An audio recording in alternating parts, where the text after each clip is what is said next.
မကောင်းမှာရှမ်းကရဲတပ်ဖွဲ့ရဲ့စုံကြည့်ကင်မရာမှတ်တမ်းတွေကိုနှောက်ယှက်ဖို့စနစ်ထမ်းကို hack လုပ်ပြီးဝင်ရောက်လိုက်ပါတယ်။ရဲအရာရှိတယောက်ကသူ့ရဲ့ screen ပေါ်မှာ line မကြည့်တာမျိုးတတိထားမိလိုက်ပေမဲ့ခဏလေးအတွင်းမှာပဲပြန်ပြောက်သွားတာကြောင့်ဘာမှမဟုတ်ပါဘူးလို့ပဲထင်လိုက်တာပေါ့။ရုတ်တရက်ဆိုသလိုအချက်ပေးတဲ့နေမီလာပြီးအရေးကြီးတဲ့ band တစ်ခုအဖောက်ခံလိုက်ရပြီဆိုတာကိုရဲတွေသိသွားကြပါတယ်။သူတို့လည်းချက်ချင်းပဲအတော်ဆုံးအဖွဲ့ကိုလွတ်လိုက်ပြီး Spice လို့ခေါ်တဲ့ AI စောင့်ကြည့်ရေးစနစ်ကိုလည်းအသက်သွင်းလိုက်တာပေါ့။ကွန်ပျူတာကတမျိုးလုံးမှာရှိတဲ့ကင်မရာတိုင်းကိုစစ်ဆေးကြည့်လိုက်တဲ့အခါတခိုးတွေပါလာတဲ့ကားကိုတွေးသွားပေမဲ့သူတို့လက်ထဲမှာဘာမှမရှိနေတာကတော့ထူးဆန်းနေပါတယ်။ရဲကားအများပြားကအဲ့ဒီနေရာကိုအများဆုံးမောင်းသွားကြပေမဲ့လမ်းပေါ်မှာတော့ဘာမှမရှိဘဲဟာလာဟင်းလင်းချနေတာကိုတွေ့လိုက်ရပါတယ်။ရဲစခန်းမှာကြံခဲ့တဲ့အရာရှိတွေကတော့ screen ပေါ်မှာဓားပြတွေရဲ့ကားကိုမြင်နေရဆဲပါပဲ။အဲ့ဒီတော့မှသူတို့ရဲ့ကွန်ပျူတာတွေဟာရုပ်သံအမားတွေနဲ့ hack လုပ်ခံလိုက်ရပြီဆိုတာကိုရိပ်မိသွားပြီးတခိုးတွေနဲ့လွတ်သွားပြီဆိုတာသိလိုက်ရတာပေါ့။နောက်တနေ့နာတော့ရဲတွေကဘန်တစ်ခုတည်းပဲအဖောက်ခံလိုက်ရတာကိုရှာဖွေတွေ့ရှိခဲ့ပါတယ်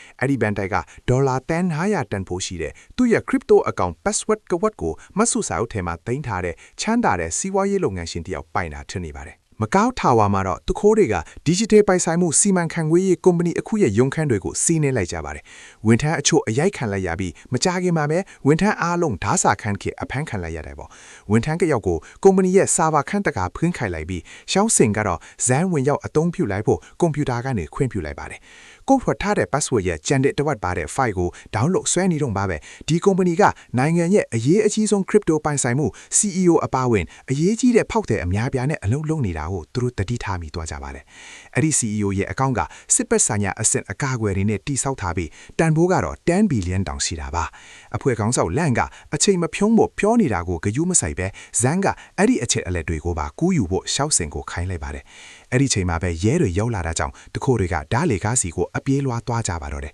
။လောင်ရှမ်းကတော့ဘသူမှမတင်ကာအောင် lobby ထဲက coffee ဆိုင်မှာရှိနေတာထင်လို့အตาလေးထွက်သွားလို့ရနေတာပေါ့။ဒါပေမဲ့ barista လေးဓာတ်ပုံရိုက်နေတော့သူ့ရှေ့ကနေမတော်စာဖျက်လျှောက်သွားခဲ့မိပါတယ်။အဖွဲ့သားတွေဓားလေကားထဲကထွက်လာတဲ့အချိန်မှာတော့ရဲတွေနဲ့တိုးထွားလာကြောင်းလိုင်းလန်ဖန်စီမှုတွေစတင်ပါတော့တယ်။ရာဇဝတ်ကောင်တွေကထွက်ပေါက်ရှားဖို့ကူးစားရင်းလမ်းမှာရှိတဲ့အရာဆွဲအချို့ကိုတိုက်ခိုက်ခဲ့တယ်မဲ့နောက်ဆုံးမှာတော့လမ်းပိတ်သွားပြီးရဲတွေကသူတို့ကိုမိသွားပါတယ်။အဖွဲ့နှစ်ဖွဲ့လုံးကအန်အောစရာကောင်းတဲ့အရေးချင်းတွေနဲ့အပြန်လန်တိုက်ခိုက်ကြပါတော့တယ်။အဲ့ဒီလိုရုံရင်ဆန်ခတ်ဖီနီတော့မှပဲတခုတွေကကပတင်ရောက်လေးကိုဓာစာခံအဖြစ်ဖမ်းဆီးလိုက်ခဲ့ပါတယ်။ကျန်တဲ့ရဲရာရှိတွေကတင်နတ်မပစ်နိုင်တာကြောင့်ရာဇဝတ်ကောင်တွေကသူတို့ရဲ့ကပတင်ကိုခေါ်ပြီးဓာလေကားထဲကနေထွက်ပြေးသွားတာကိုဒီတိုင်းကြည့်နေလိုက်ရပါတယ်။အပြင်မှာတော့လန်ကသူ့အဖွဲ့သားတွေပြန်မရောက်သေးပေမဲ့ကားစီယာကိုမောင်းထွက်ဖို့ခိုင်းလိုက်ပါတယ်။ဓာလေကားကအပေါ်ထပ်ဒီကိုရောက်သွားတဲ့အခါရောင်းလေးကသူခိုးတွေကိုပြန်ပြီးတိုက်ခိုက်ပါတော့တယ်။ဒါပေမဲ့သူကတယောက်ထက်ဖြစ်နေလားဆိုတော့၄ယောက်နဲ့တယောက်ရှင်တိုက်နေရတာဖြစ်ပြီးတော့သူတို့ကယားလေးကိုလက်အရံမှာလက်ထိတ်ခတ်ပြီးအနိုင်ယူသွားကြတယ်။တခိုးတွေကကြည့်ရှုရေးစင်ကြံမှာဆင်းသွားကြပြီးယားလေးကတော့သူတို့နောက်ကိုလိုက်ဖို့လက်ထိတ်ကိုအမြန်ပဲဖြိုးလိုက်ပါတယ်။ဒါပေမဲ့ဒီကိုင်းကလေထီးတွေယူလာခဲ့ကဖြစ်လို့မျောစင်ဘောကနေခုံချပြီးထွက်ပြေးသွားကြတယ်။သူတို့ထွက်သွားတဲ့အချိန်မှာအမျိုးသမီးတယောက်ကိုတွင်းချသွားခဲ့လို့အဲ့ဒီအမျိုးသမီးကနောက်ဆုံးမိနစ်မှာအဆွဲမှာခူတွဲနေရပြီးယားလေးကတူမကိုကူညီပေးလိုက်ရပါတယ်။တက်လေကားတွေကဟက်ခံထွားရလာကြောင်းယားလေးကဗန်စီချန်ခုံမဲ့လူတယောက်ကိုလုံထွီးပြီးမျောစင်ဘောကနေဆင်းလာခဲ့ကအရေးပေါ်လေဖောင်းဝေရပေါ်ကိုဘေးကင်းကင်းနဲ့ကြာဆင်းလာခဲ့ပါတယ်။တခိုးတွေဟိုတယ်ကောင်ဘောပေါ်ကိုဆင်းတက်လာတဲ့အချိန်မှာနောက်ထပ်ရဲဖွဲ့တစ်ဖွဲ့ကစောင့်နေကထိပြီးနောက်ထပ်တိုက်ပွဲတစ်ခုစတင်ပါတော့တယ်။ရာဇဝတ်ကောင်တွေကရဲအရာရှိတွေကိုအလွယ်တကူမဲ့အနိုင်ယူလိုက်ပြီးဟွက်ထားတဲ့ကီရီယာတွေနဲ့သူတို့ရဲ့မျက်နှာဖုံးတွေကိုတုံးပြီးခုံချထွားကြတယ်။ Spice ကသူတို့နောက်ကိုမလိုက်နိုင်အောင်ဇန်ကလုံချုံရဲကင်မရာတွေထဲကမှတ်တမ်းအားလုံးကိုဖြန့်ပြနေတဲ့အချိန်မှာသူတို့ကအဝတ်စားတွေကိုအမြန်လဲလိုက်ကြတယ်။မကြခင်မှာမဲ့ရဲတပ်ဖွဲ့ရဲ့စောင့်ကြည့်ရေးစနစ်ကလုံးဝရပ်ဆိုင်းသွားပြီးယာလေးကဟိုတယ်ထဲမှာချီကျင်လိုက်လန်းရှာဖွေပါတော့တယ်။ဖြတ်သွားတဲ့လူတိုင်းကိုမှတ်တမ်းတင်နိုင်ဖို့ကသူတို့ရဲ့ body camera တွေကိုဖွင့်ထားကြပြီး face recognition software ကနေသူတို့ကိုဖမ်းမိလဲမယ်လို့မျှော်လင့်နေကြတယ်။လုံရှမ်းကလည်းရုပ်ဖြတ်ပြီးဟိုတယ်ကိုရောက်လာခဲ့ကမန်နေဂျာရဲ့အာယုံဆွေမှုကိုသူကိုင်းစီအိုင်းနေလွဲဖယ်သွားအောင်အနောက်ရှက်တွေအများကြီးလုပ်ပေးနေပါတယ်။တခိုးတွေကတော့ကဘာလက်ခေးသီးတွေဒါမှမဟုတ်ဝန်ထမ်းတွေဖြစ်ဟန်ဆောင်နိုင်ဖို့အတွက်ရုပ်ဖြတ်ထားတွေကိုအမြဲလဲလွဲပြီးအခန်းအသီးသီးမှာခိုးကြောင်ခိုးပွဲသွားလာနေကြတယ်။ယာလေးကရှောက်စင်းလိုမြင်သွားပြီးဓာတ်လေခါတွေကတိုက်ပွဲတုန်းကနာဂတ်ကိုမှတ်မိသွားတာကြောင့်သူ့နောက်ကိုလိုက်ဖမ်းပါတော့တယ်။ဒါပေမဲ့ရှောက်စင်းကစားတောက်ဆိုင်တွေကဖောက်တယ်တွေထဲကတယောက်အဖြစ်ဟန်ဆောင်ပြီးပုံနေလိုက်ပါတယ်။ရုတ်တရက်ဆိုသလိုကင်မရာကဖြတ်သွားတဲ့မျက်နှာတွေထဲကတယောက်ဟာစနစ်ထဲမှာမရှိဘူးဆိုတာကိုထောက်လှမ်းမိသွားတာကြောင့်ရဲတွေကအဲ့ဒီလူနောက်ကိုလိုက်ကြတယ်။လန်ကရဲအရာရှိရဲ့ကင်မရာမန်မီလူကိုပေးချမ်းသွားအောင်တမင်တကဝင်တိုက်လိုက်ပါတယ်။ရှောက်စင်းကလည်းအဲ့ဒီအခွင့်အရေးကိုတုံးပြီးရွှေ့ပြောင်းလိုက်သလိုရဲအဖွဲ့ကလည်းလူနှစ်ယောက်လုံးနောက်ကိုလိုက်ဖို့အတွက်အဖွဲ့ခွဲလိုက်ပါတယ်။ဒါပေမဲ့ရှောက်စင်းကအမျိုးသမီးတယောက်လိုဝစ်စင်းလိုက်ပြီးသူ့ရဲ့အဖော်ကတော့လူအိုကြီးတယောက်အဖြစ်ပြောင်းလဲလိုက်ကြကြောင်းသူတို့လွတ်မြောက်သွားကြတယ်။လော်ဘီထဲမှာတော့အထုမိရ ရလဖွဲချင်းပါနေပြီးဂျန်တဲ့တခိုးတွေကတော့လုံခြုံရေးတွေအဖြစ်ဟန်ဆောင်ကလူအုပ်ထဲမှာရောနှောနေကြတယ်ရဲတွေရောက်လာတဲ့အချိန်မှာရာဇဝတ်ကောင်းတွေကအလှဆင်သောတွေကျင်းသေးကိုခုန်ချလိုက်ပြီးစင်အောက်ကနေခိုးထွက်ကလွတ်မြောက်သွားကြတယ်နောက်ပိုင်းရဲစခန်းရောက်တဲ့အခါမှာတော့စီဝါဟီသမားကြီးကသူ့ရဲ့အကောင့်ထဲကပတ်စံတွေအကုန်အမပြောင်းခံလိုက်ရတာကြောင့်အော်ဟစ်ဒီပစ္စည်းတွေကိုလိုက်ရိုက်ခွဲပါတော့တယ်အဖွေကဘလို့ဆက်လုံးမလဲဆိုတာဆွေးနွေးကြပြီး Inspector Zumai ကတော့အငိမ့်စားယူသွားတဲ့သူမရဲ့အထက်လူကြီးကိုပြန်ခေါ်တင်တယ်လို့ပြောပါတယ်လူအိုကြီးတစ်ယောက်က AI tracking နဲ့ပတ်သက်ပြီးဘလို့ကိုင်းတွယ်ရမလဲဆိုတာတိမှမဟုတ်ဘူးလို့ရာလေးကထောက်ပြပေမဲ့ Spice က hack ခံထားရလို့အသုံးမဝင်တော့တာကြောင့်သူတို့အနေနဲ့တခုခုလိုအပ်တယ်လို့ Zumai ကပြန်တတိဖိလိုက်ပါတယ်ရဲလုတ်ကိုနီလန်ဟောင်းအတိုင်းကျွမ်းကျင်လုတ်တတ်တဲ့သူတယောက်ကိုလိုအပ်နေတာပါအရာရှိတွေဖြစ်တဲ့ဂျင်ရှောင်းနဲ့ချိုးတို့ကိုဝါတဲ့ agent ကြီးဝန်းကိုတွားရောက်စီယုံဖို့ဆေးလို့တဲ့ကြပါတယ်ဒီ agent ကြီးဝန်းရဲ့ကိုရေးမတမ်းမှဆိုရင်မယုံနိုင်စရာကောင်းတဲ့စွမ်းဆောင်ချက်တွေနဲ့ပြည့်နှက်နေတာပါသူဟာအထူးစစ်စင်ရေးချန်ပီယံတယောက်ဖြစ်တယ်လို့လက်တီးနှမောင်ချင်းရင်းပြိုင်တဲ့နေရာမှာလဲရဲတပ်ဖွဲ့ရဲ့ချန်ပီယံတယောက်ဖြစ်ပါတယ်ဒါအပြင်ဒေနာပစ်တာနဲ့ထောက်လန်ရေးတရင်အချက်လက်စူးစောင်းတဲ့နေရာတွေမှာလဲဘတ်စုံတော်တဲ့သူတယောက်ပေါ့သူ့ရဲ့ထက်တန်းတစ်လျှောက်မှာမားခဲ့ဘူးတဲ့တခုတည်းတော့အမားကတော့မတော်ရဆမှုတစ်ခုကြောင့်သူ့ရဲ့အဖော်ကိုတေဆုံးစေခဲ့တာပါပဲဒီရဲနှယောက်ကတိတ်ဆက်တဲ့ရက်ွက်လေးတစ်ခုကိုရောက်သွားတဲ့အခါမှာတော့ဝန်းတယောက်ခွေးလေးတွေကိုလမ်းလျှောက်ခေါ်လာကိုတွေးလိုက်ရလို့အန်တော့သွားကြပါတယ်ချိုးကဝန်းနောက်ကိုကဖေးဆိုင်အထိလိုက်သွားပြီးကျောင်းသူလေးတယောက်လိုဟန်းဆောင်နေခဲ့တာပါဒါပေမဲ့ဝန်းကတော့တူမော့ရီဝိုင်းမှာလာထိုင်ပြီးသူနဲ့ဂျင်ရှောင်းတို့တနေကုန်သူ့နောက်ကိုလိုက်နေတာကိုသိနေကြောင်းဖွင့်ပြောလိုက်ပါတယ်သူကချိုရွက်နာမည်ကိုတောင်သိနေလာပါတကယ်တော့ချိုးဆိုတာကတေဆုံးသွားခဲ့တဲ့ဝန်းရဲ့အချစ်ဆုံးသူငယ်ချင်းရဲ့သမီးလေးဖြစ်နေပြီးသူမကလေးဘဝကလေးကသူတို့တွေမတွေ့ဖြစ်ခဲ့ကြတာပါဝန်းကသူမကိုဖခင်ဖြစ်သူရဲ့ရဲတစိမ့်နံပါတ်ကိုစက္ခတ်နိုင်ခဲ့တဲ့အထက်ဂုံပြူစကားပြောခဲ့ပါတယ်ပြီးတော့သူတို့နှစ်ယောက်သူ့နောက်ကိုလိုက်တဲ့အချိန်မှာမားခဲ့တဲ့အချက်တွေကိုတကူချင်းစီထောက်ပြလိုက်ပါသေးတယ်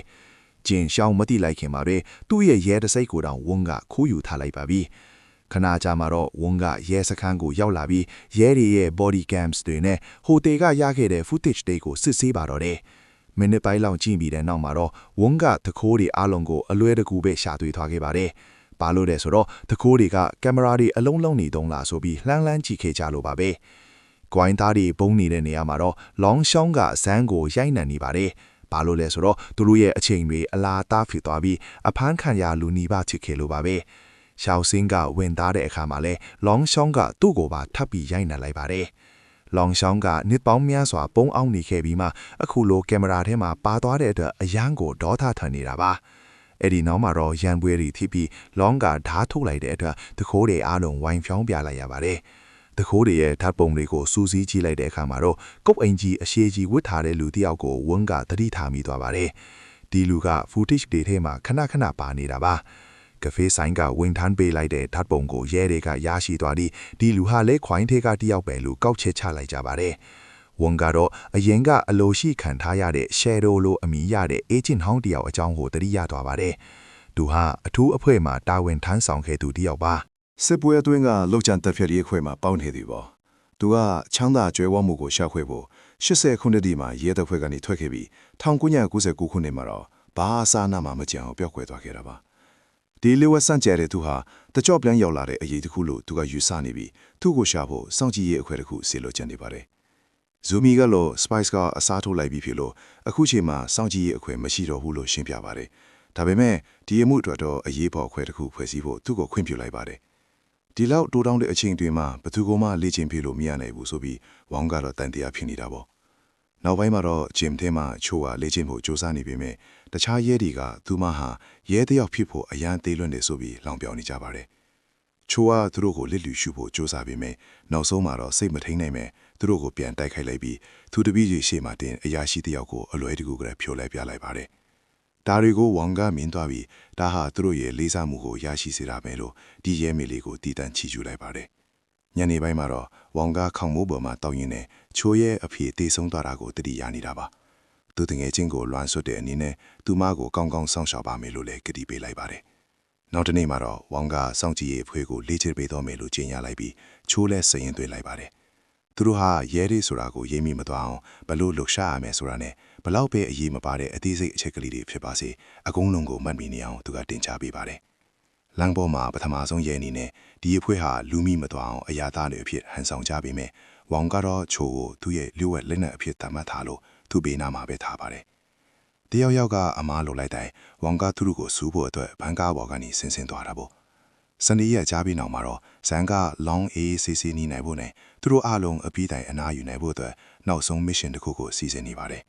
သူဟာ CEO ရဲ့အကောင့်ရှိတဲ့စာပါဒီနေရာကိုရှာတွေ့ခဲ့ပေမဲ့ digital ဘောကိုဝင်ရောက်ဖို့ကတော့ခက်ခဲနေပါတယ်အတိတ်ကိုပြန်ကြည့်မယ်ဆိုရင်တော့ဒီတခိုးတွေအားလုံးဟာ long shan ကငွေချေးတွေတွားပေးပြီးမကြာခဏတွားတွေ့လိရှိတဲ့မိဘမဲ့ကလေးတွေဖြစ်နေတာကိုတွေ့ရမှာပါအပြန်လာနေမဲ့1990ခုနှစ်မှာရဲတွေက long shan နောက်ကိုလိုက်နေတဲ့အချိန်မှာဒီကလေးတွေကသူ့ကိုကူညီခဲ့ပြီးအဲ့ဒီအချိန်ကတည်းကသူတို့တွေအတူတူရှိနေခဲ့ကြတာပါ15ရက်မြောက်နေ့မှာတော့ရှော်ကအစားတောက်သွားဝေပြီးကားစီရပြန်လမ်းမှာအမျိုးသမီးတချို့ကိုမူရစ်နေတဲ့အမျိုးသားတွေကတိုက်ခိုက်နေတာကိုမြင်လိုက်ရပါတယ်သူမဟာအသွင်ယူထားတာဖြစ်လို့ရဲစခန်းကိုပဲဖုံးဆက်အကြောင်းကြားတဲ့လို့ဝေါကတတိပေးလိုက်ပြီးမယ် ရှိုးကသူ့ကိုလက်ကျူပြီးအဲ့လူတွေကိုတွားရင်ဆိုင်လိုက်ပါတယ်ရှံပွဲကတော့စချစ်ပြီပေါ့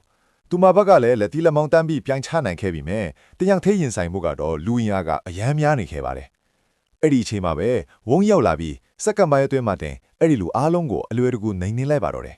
ဒီကြားထဲမှာတားကောင်ချစ်ချရတဲ့သူတွေကလည်းထွပြေးလွတ်မြောက်သွားကြတာပေါ့အဲ့ဒီနောက်ကားပေါ်ရောက်တော့ဝုန်းကဒီမရှင်တစ်ခုလုံးကိုပျက်စီးလူနီးပါးထစ်စစ်ခဲ့တဲ့အတွက်ချူကိုကိုစူဘူးကျင်းပေါင်းပါတော့တယ်သူမကတော့သူတို့လုံးနေတာတွေကအလုတ်အစစ်အမှန်တွေမဟုတ်ဘူးလို့ထင်နေတာပါဒါကြောင့်ပဲဝုန်းကသူမရဲ့အဖေနဲ့ပတ်သက်ပြီးဘာတွေဖြစ်ခဲ့လဲဆိုတာကိုပြောပြလိုက်ပါတယ်သူတို့ဟာရှစ်လကြာအောင်လူမသိသူမသိလျှို့ရွှစ်စုံစမ်းရေးလုပ်ခဲ့ကြတာပါ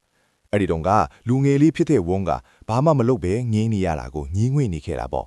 သူကရာဇဝတ်သားတချို့ကလေးတယောက်ကိုပြန်ပေးဆွဲဖို့ကူးစားနေတာကိုမြင်လိုက်ရတဲ့အချိန်မှာဝင်ပါဖို့ဆုံးဖြတ်လိုက်မိပါတယ်အဲ့ဒီမှာတင်အဲ့ဒီကိုင်းကသူ့ကိုတတ်လို့နေပါဖြစ်သွားခဲ့တာပါချူကိုရဲ့အဖေကသူ့ကိုကူညီဖို့ကြိုးစားခဲ့လို့ပြန်ပေးဆွဲသွားတွေကသူ့အဖေကိုပြစ်တက်ပြီးထပ်ပြေးသွားခဲ့ကြတာဖြစ်ပါတယ်မျက်ရည်တွေနဲ့အတူဝုန်းကရဲအရာရှိတယောက်ဆိုတာအမြဲတမ်းစင်ကျင်တုံတရားရှိနေရမယ်လို့ချူကိုကိုပြောပြနေပါတယ်ခဏကြာမှာတော့ဝုန်းကဒေတာဈေးတွေမှာလုံရှမ်းကိုတွေးလိုက်တယ်လို့ထင်ပြီးလူတိုင်းကိုသတိပေးလိုက်ပါတယ်တဖွဲလုံးကဈေးကိုဝိုင်းဖို့ပြင်းစင်းနေချိန်မှာဝုန်းကချူကိုကိုသူတို့ပြစ်မှတ်နောက်ကိုအနီးကပ်လိုက်ခိုင်းလိုက်ပါတယ်ဘာလို့လဲဆိုတော့သူမဟာတူးတဲ့တော့ရဲအရာရှိဖြစ်နေလို့ပါစုပ်ဖြဲထားတဲ့စူဒိုကူပဟေလီအမြောက်ကိုတွေးလိုက်ရပြီမယ်အဲ့ဒါဒီအားလုံးကဖြည့်ရှင်းလို့မရနိုင်တဲ့အရာတွေဖြစ်နေပါတယ်အဲ့ဒီအချိန်မှာပဲလန်ကတော့ဘာပါရပ်ပလီတွေကိုဖောက်ရင်းနေပဲအချိန်ကုန်ဆုံးနေပါတယ်နောက်တော့ဈေးထဲမှာဝေါကအိမ်နီးချင်းတယောက်အဖြစ်ဆက်ပြီးဟန်ဆောင်နေတော့မှာပဲအဲ့ဒီအချိန်မှာလောင်းကသူ့နားကိုချင်းကပ်လာပြီးစကားစမီဖြော်ရင်းနဲ့ဝေါရက်ကိုပေါ်မှာထောက်လိုင်းရေးပစ္စည်းတွေဖုံးကွယ်ထားခြင်းရှိမရှိကိုတိတိစိတ်စစ်ဆေးနေပါတယ်သူတို့နေအောင်ဟာသူတို့ရဲ့ဟန်ဆောင်ဘွားတွေအကြောင်းပြောဖြစ်ကြပြီးဝေါကတော့သူ့မှာလောင်းကစားပြဿနာရှိနေတယ်လို့ပြောလိုက်ပါတယ်ဒါကြောင့်သူ့လက်ဖွားကအသားမာရီဟာတနက်ကင်ထားလို့မဟုတ်ပဲဖဲရိုက်လို့ဖြစ်နေတာပါလို့အကြောင်းပြလိုက်ပါတယ်သူကလောင်းရှန်ကိုညာစာစားဖို့ဖိတ်ခေါ်လိုက်တဲ့အခါအားလုံးအံ့အားသင့်သွားရတော့ကောင်းမယ်သူကလက်ခံလိုက်ပါတယ်ညနေခင်းရောက်တော့ဝေါနဲ့ရှူအော်တို့ကအမျိုးသမီးတစ်ယောက်ရဲ့တိုက်ခန်းကိုအသုံးပြုခွင့်ရဖို့အတွက်ပိုက်ဆံပေးလိုက်ပါတယ်လောင်ရောက်လာတဲ့အခါမှာတော့သူကတိုက်ခန်းရထောက်တိုင်းမှာထောက်လန်းရေးပစ္စည်းတွေရှိမရှိကိုအသေးအရာလိုက်စစ်ပါတယ်။ညာစာစားနေစဉ်မှာသူကသူ့ရဲ့ဖုန်းကိုစားပွဲပေါ်တင်ထားလိုက်ပြီးရှူကလည်းသူ့ရဲ့အချက်လက်တွေခိုးယူနိုင်မှုအတွက်သူ့မရဲ့ဖုန်းကိုပါအတူတူတင်ထားလိုက်ပါတယ်။လောင်ရှန်ကသူတို့ပြောတဲ့ဇလန်းတွေကိုက်ညီမှုရှိမရှိသိအောင်မင်းကွန်းတွေတရက်ဆက်မင်းနှီးခဲ့ပါတယ်။အဲ့ဒီအချိန်မှာဝေါကချူအိုရဲ့ငဲဘွားအကြောင်းအရာအသေးစိတ်တွေကိုသိနေတာကြောင့်သူဟာသူမကိုအဝေးကနေအမြဲတမ်းစောင့်ရှောက်ပေးခဲ့တယ်ဆိုတာကိုသူမသဘောပေါက်သွားပါတယ်။လောင်ပြန်သွားပြီးတဲ့နောက်မှာတော့သူကဝေါနဲ့ရှူအိုတို့ရဲ့နောက်ကျောင်းရဆိုရင်တွေကိုစစ်ဆေးဖို့အသက်ဇန်ကိုခိုင်းလိုက်ပါတယ်။အဲ့ဒီမှာဘာတွေဖြစ်လာတယ်လဲဆိုရင်တော့ဇန်ကအစကတည်းကအခန်းထဲမှာကင်မရာတွေတက်ဆင်ထားခဲ့တာပါ။ရဲတွေကသူတို့တွေ head look ခံနေရမှန်းတည်နေတာကြောင့်ဒီနေ့အတွက် profile အတူတွေဖန်တီးပေးထားခဲ့ပါတယ်။မိနစ်အနည်းငယ်ကြာတဲ့အခါမှာတော့တကားပေါ်တယောက်ယောက်လာခောက်ပြီးဝွန်ကတကားဖွင့်ပေးလိုက်တဲ့အခါဇန်ရဲ့အမြော့အညီဖေးသူရှီဝွန်ကိုတွေ့လိုက်ရတာပါအဲ့ဒီမှာတင်တိုက်ပွဲစဖြစ်ကြပြီးဝွန်ကတုတ်လက်ထဲကလက်နက်ကိုလူယူနိုင်ခဲ့ပြီးမြဲရှီဝွန်စီမှာနောက်ထပ်တစ်နက်တစ်လက်ရှိနေတဲ့ဒါကြောင့်စတင်ပိတ်ခတ်ပါတော့တယ်ဝွန်ကပိတ်ခတ်မှုတွေရပ်သွားတဲ့အထိပုံနေခဲ့ပြီးမှပြန်ထွက်လာကအခန်းအနက်ကပရိဘောဂတွေပျက်စီးသွားတဲ့အထိဆက်ပြီးတိုက်ခိုက်ကြပါသည်ဇန်ကတော့ဒီတိုက်ခိုက်မှုတွေကို screen ဒီဘောကနေကြည့်နေပေမဲ့ဒါဟာသူ့ရဲ့အစီအစဉ်အတိုင်းပဲမလို့ဘာမှစိုးရိမ်မနေပါဘူးညစာစားနေတော့ကသူကချိုရဲဖုံးကို head လုတ်ခဲ့တာကြောင့်အခုဆိုရင်ရဲစခန်းတဲကကင်မရာတွေကိုပါဝင်ကြည့်လို့ရနေပါပြီလန်ဒစ်ဖချန်ကအထွေဟာဇန်ကဗီဒီယိုအဟောင်းတွေပဲပြန်ပြထားတာကြောင့်အခန်းထဲကတိုက်ခိုက်မှုတွေကိုမမြင်ရပါဘူး သူတို့တွေတန်တရက်ဝင်လာတဲ့အချိန်မှာချိုကအခန်းထဲကိုဝင်သွားလာကို screen ပေါ်မှာမြင်နေသေးတာကြောင့်စုံစမ်းဖို့အတွက်အပြင်ကိုအမြန်ပြေးထွက်လာကြပါတယ်ဇန်မန်ကရဲတွေလာနေပြီထကြောင့်သူ့ညီကိုအကြောင်းကြားလိုက်တာကြောင့်ရှီဝွန်ကဝုံကိုဆက်ပြီးပုံနေအောင်အတင်းအကျပ်တနက်နဲ့ထပ်မံပစ်ခတ်ပါတော့တယ်အဲ့ဒီနောက်မှာတော့သူကလက်မြောက်ဖို့အတွက်အထူးကြိုးတွေကိုအထုံးပြုပြီးဝါရန်တာနဲ့ပလက်တင်ပေါက်ကနေခုန်ချသွားခဲ့ပါတယ်နောက်တစ်နေ့မှာတော့တခြားရဲတွေကလုံရှိုင်းရဲ့တက်ခန်းကိုဝင်ရောက်ရှာဖွေနေချိန်မှာစောင့်ကြည့်ရေးအခွဲကတော့လမ်းပေါ်ကိုပြန်ရောက်လာခဲ့ပါတယ်အဲ့ဒီမှာ bubble wrap တွေအပြည့်နဲ့ဘီရိုတစ်ခုရှိနေပြီးဝေါကတော့ဒါဟာလူရွှက်ကုတ်တစ်ခုဖန်တီးဖို့ဆိုဒိုကူဘဟဲလေးတွေနဲ့ဆက်ဆက်နေတဲ့ဆိုတာကိုတတိထားမိသွားပါတယ်ရုတ်တရက်ဆိုသမှာကုန်တင်ကားတစ်စီးကအဲ့ဒီဗင်ကားကိုဝေတိုက်လိုက်ပြီးရဲစခန်းအဆောက်အုံတဲကိုလင်းစင်သွားစေခဲ့ပါတယ်ကုန်တင်ကားကြီးကနှစ်ပိုင်းကွဲသွားပြီးအားလုံးတတိလစ်သွားအောင်ဗင်ကားကိုနောက်တစ်ချိန်ထပ်တိုက်ပြီးတဲ့နောက်မှာတော့ကြီးစားစစ်တီစုကတိုက်ခိုက်ဖို့ထွက်လာကြပါတယ်ရဲတပ်ဖွဲ့ဝင်အတော်များများအသက်ခံလိုက်ရပြီးဘုံတွေကလည်းရဲကားတွေကိုဖောက်ခွဲပစ်လိုက်ပါတယ်ဇူမိုင်းကတာဟာအာယုံလွဲတာဆိုတာကိုသိသွားပြီးလုံချန်ကိုရှာဖို့အတွက်စောင့်ကြည့်ရေးအဖွဲ့ကိုလမ်းပေါ်မှာပဲဆက်ရှိနေဖို့ပြောလိုက်ပါတယ်ချိုးကတတိရလာပြီးဝုံကိုကားထဲကမြဆွဲထုတ်လိုက်ကတီနတ်ကိုယူပြီးတိုက်ပွဲတဲ့ဝင်มาတော့တယ်သူကဖြစ်မှာကိုအတိကျချင်းပြီးကြေးစားစစ်တီတက်တိုက်ကိုပြစ်ထက်လိုက်ပါတယ်မကြခင်မှာပဲဝုံလည်းတတိရလာပြီးအခန်းထဲမှာကြံနေတဲ့နောက်ဆုံးလူတွေကိုနှိမ်နှင်းဖို့ချိုးနဲ့အတူပူးပေါင်းလိုက်ပါတယ်အဲ့နောက်မှာတော့ဝုံကဒီဆိုဒိုကူဖဟေလီတွေဟာမျက်မြင်စာ break ကိုစားပြတာဖြစ်ပြီးလုံက bubble wrap ကိုတုံးပြီးကုတ်ဖော်ခဲ့တာဖြစ်ကြောင်းရှင်းပြပါတယ်သူကဒီသတင်းစကားကိုကုတ်ဖော်နိုင်ဖို့အတွက်ထောက်လှမ်းရေးအခွင့်ကိုဆက်သွယ်ဖို့ချိုးကိုပြောလိုက်ပါတယ်ကြံနေတဲ့ကြေးစားစစ်တီတွေကတော့စခန်းတစ်ကိုတိုးဝင်လာပြီးအခန်းအတော်များများကိုဖောက်ခွဲဖျက်ဆီးနေကြပါတယ်တချိန်တည်းမှာပဲစောင့်ကြည့်ရေးအခွင့်ဝင်နေရောက်ကတော့ဆွန့်ပစ်ထားတဲ့မိဘမေကေဟာတစ်ခုထဲမှာလုံးကိုရှာတွေ့သွားပါတယ်ဇူမိုင်းကသူတို့ကိုအိမ်ပိတ်ပေးဖို့လုံနေတော့မှပဲရဲစခန်းထက်ကမီးတွေပြတ်သွားပြီးအဖွဲတစ်ခုလုံးဆက်သွယ်ရေးပြတ်တောက်သွားခဲ့ပါတယ်မိဘမေကေဟာထဲမှာတော့လုံကလူမိုက်တချို့ကိုတွေ့လိုက်ရပြီး